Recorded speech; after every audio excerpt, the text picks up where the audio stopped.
Apa saja ciri harta syubhat?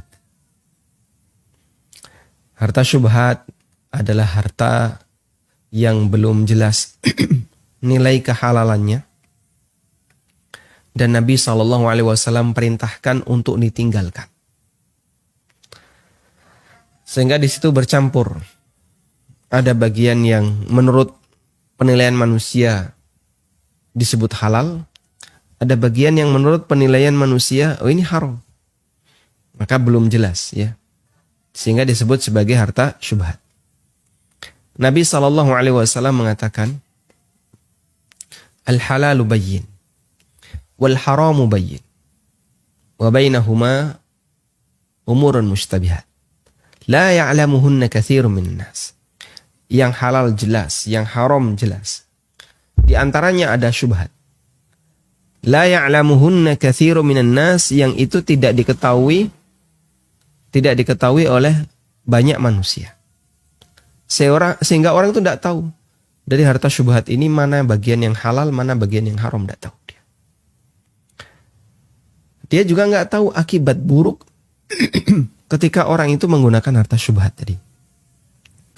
Maka Nabi SAW menyarankan, faman ittaqa syubhati, siapa yang meninggalkan harta syubhat, faqad istabra'a li dinihi wa 'irdi, maka agamanya selamat, kehormatannya juga selamat. Dan terbukti orang yang mengambil harta syubhat, korbannya itu pada agama dan pada kehormatan. Sehingga dia di tengah masyarakat itu bukan termasuk orang yang dihormati hartanya. Karena kan begini ya, manusia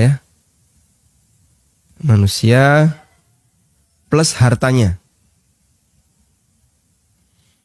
Nabi SAW memuji, kalau ini orangnya soleh, hartanya juga soleh. Inilah manusia yang derajatnya paling tinggi. Sahabat Amr ibn al-As radhiyallahu anhu mendapatkan pujian dari Nabi SAW. Ya Amr, ni'mal mal as-salih lirrajuli salih. Wahai Amr, sebaik-baik harta adalah harta yang saleh, yang dimiliki oleh orang yang saleh. Sehingga yang terbaik tingkatannya adalah manusianya saleh, hartanya saleh. Ada yang ini soleh, tapi ini haram. Begitu terjadi seperti ini, merusak kesolehan yang unsur manusianya. Soleh dalam arti soleh dohir ya. Oh beli ini rajin sholat tahajud, rajin. Kalau sholat tahajud rajin, wajibnya pasti rajin. Beli ini rajin sholat jamaah ke masjid, tahajud rajin, puasa Senin Kemis rajin, apalagi ibadah-ibadah yang lainnya rajin. Tapi sayang Pak, dia ini kerjanya haram. Loh, kerja di mana? Pabrik miras. Atau dia bekerja sebagai agen resmi yang mengedarkan miras, karena sekarang kan sudah dibebaskan di Indonesia ya. Ya mohon maaf, begitu orang ini penghasilannya haram, ya, maka itu merusak yang pertama. Percuma saja kau sholat, percuma saja kau rajin ibadah, tapi pendapatannya haram, doanya tidak dikabulkan, ditolak oleh Allah Subhanahu wa taala. Sebagaimana Nabi SAW bercerita. Tsumma dzakara rajula yutilus safar asy'atha akbar yamuddu yadayhi ila as-sama'i ya rabbi ya rabbi. Ada orang yang melakukan perjalanan jauh. Asy'atha akbar, rambutnya acak-acakan, berdebu, pakaiannya berdebu. Lalu dia mengangkat tangan, memanggil-manggil, berdoa kepada Allah, ya rabbi ya rabbi. Wa mat'amuhu haram, wa mashrabuhu haram, wa malbasuhu haram, wa ghudhiya bil haram, fa anna yustajabu lahu. Makanannya haram, minumannya haram, pakaiannya haram, dan dia dikenyangkan dari sesuatu yang haram, dagingnya itu tumbuh dari sesuatu yang haram. Apa kata Nabi SAW? Fa anna yustajabu lahu. Lalu bagaimana mungkin doanya akan diijabai? Sehingga orang yang saleh, secara zahir.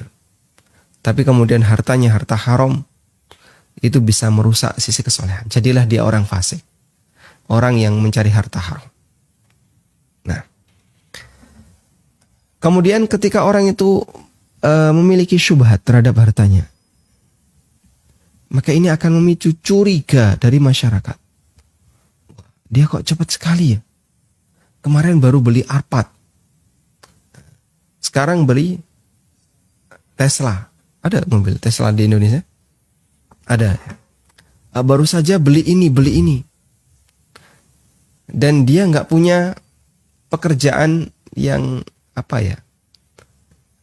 yang kelihatan di masyarakat, dalam arti ini dia kan cuman pejabat. Wah, akhirnya orang curiga, jangan-jangan ini. Coba, meskipun dia kaya, tapi dia dicurigai hartanya, kira-kira hatinya bisa menikmati nggak? Fisiknya mungkin bisa menikmati, Pak, tapi batinnya, kenapa kalau saya kesini dicurigai orang, di sini curigai orang? Karena Anda mengambil yang syubhat. Sehingga masyarakat yang fitrahnya masih baik akan curiga kepada Anda. Itulah yang dimaksud Nabi SAW. Faqad istabru ali dinihi wa irdi. Itu bisa merusak kehormatannya. Kehormatan maksudnya adalah bisa menjadi pemicu kecurigaan masyarakat terhadap hartanya. Wallahu a'lam.